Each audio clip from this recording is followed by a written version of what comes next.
Street food na masarap at masustansya. Vegetables ang para sa'yo. Suwak yang ipang ulam at patok ding ipang negosyo. Sasamahan na din natin yan ng paggawa ng manong sauce para mas masarap. Dito nga sa bowl natin, ilagay lang muna natin yung mga dry ingredients tulad nitong 2 cups ng harina, 1 tablespoon ng baking powder, 1 tablespoon ng instant dry yeast, 2 tablespoon ng cornstarch, at 2 teaspoon ng asin. Hinalo-halo ko lang yan ng gusto. Saka naman tayo dyan naglagay nitong pinong spring onions, pinong carrot, at malunggay. Yan lang yung mga gulay na kailangan natin dito, guys. Pero kung may gusto pa kayong ilagay, nasa sa inyo na po yan. Dito pa lang sa mga gulay na nilagay natin, masasabi mo na talagang healthy yung magagawa nating vegetables. Pagkahalo ng mga gulay, dito naman sa maliit na bowl, maglalagay lang tayo ng isang buong chicken cube at estimated 3/4 cup ng mainit na tubig. Kailangan mainit na tubig yung ilalagay nyo dito, guys, ha, para tunaw na tunaw yung chicken cube dito. Ito kasi yung magbibigay lasa sa gagawin nating vegetables. Kailangan din muna natin yung palamigin bago ilagay dito sa ginagawa nating mixture. Isingit ko lang palang i-shoutout tong sila Ma'am Angeli Abalado ng Antique, Ma'am Susana Asidaw ng Aurora, Ma'am Vicky Torres ng Pasig City, at si Ma'am Arlene Gabayano ng Romblon na laging nakasubaybay sa mga recipes na ginagawa natin. Salamat po lagi sa inyo. Dito nga, guys, nilalagyan ko na din pala yan ng paunti-unting tubig hanggang sa makuha ko yung tamang lapot nito. Iba-iba naman kasi yung water absorbency ng iba't ibang brand ng harina, guys. Kaya walang specific amount ng tubig yung malalagay nyo dito. Pero para lang may reference kayo, dito sa nagawa nating mixture is nakalagay ako ng estimated 300 ml ng tubig. Kapag ganito nakalapot yung nagawa natin,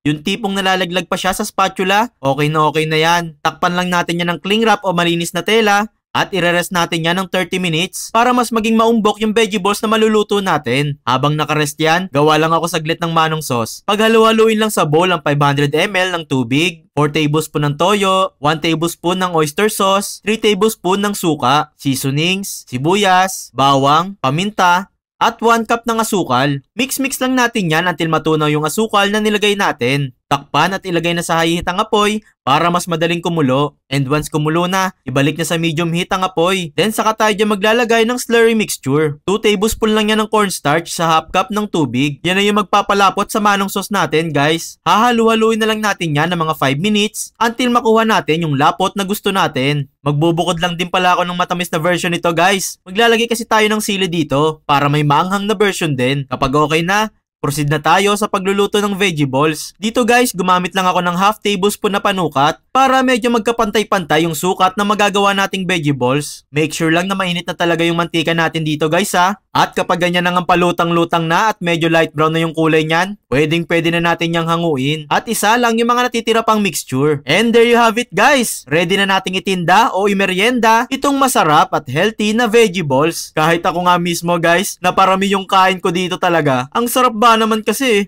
Kaya ano pang hinihintay mo? Bumili ka na din ng mga sangkap sa palengke at subukan mo na din gumawa nito.